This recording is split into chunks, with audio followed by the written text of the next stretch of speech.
বৃদ্ধি হলো কারণ, রিজন, আর বিকাশ বিকাশ হলো ফলাফল, রেজাল্ট। বৃদ্ধিকে কেন কারণ বলা হচ্ছে? দেখো, আমরা আগের দিনেই জেনেছিলাম যে বৃদ্ধি আর বিকাশ এরা একে অপরের সাথে জড়িয়ে রয়েছে। কোনোটাই আগে শুরু হচ্ছে, কোনোটাই পরে শুরু হচ্ছে, এমনটা তো নয়, দুটো একসাথে চলছে, তাই তো?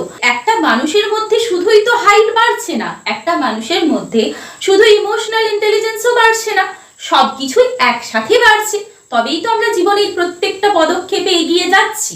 সবকিছুই দরকার, সবকিছুই আমাদের পরিবর্তন হচ্ছে। তাহলে এই জন্য বিকাশটা হলো ফলাফল, রেজাল্ট, আর বৃদ্ধিটা কারণ।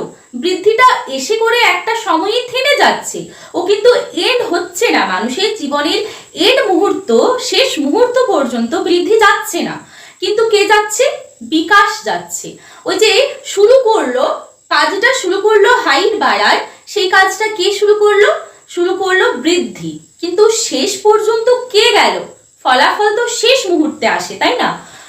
শেষ পর্যন্ত গেল বিকাশ। এবার শেষ মুহূর্ত পর্যন্ত তো এমন না যে বৃদ্ধিটা আবার রিভার্স হয়ে গেছে, না, বৃদ্ধি যেখানে স্থির হয়েছিল বৃদ্ধি সেখানেই আছে, ততটাই আবার হাইট আছে।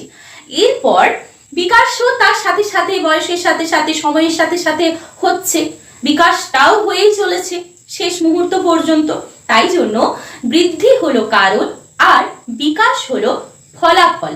আমরা শেষ মুহূর্তে যে করে বলি এই রকম ছিল ব্যক্তিটা, এই ব্যাপার ছিল, এতটা তার হাইট ছিল, তার ইন্টেলিজেন্স এত ছিল, তার অ্যাচিভমেন্টস এত ছিল, তো এগুলো কি? এগুলো তো ফলাফল। এই ফলাফলটা কে নির্ধারণ করছে? বিকাশ নির্ধারণ করছে। বৃদ্ধি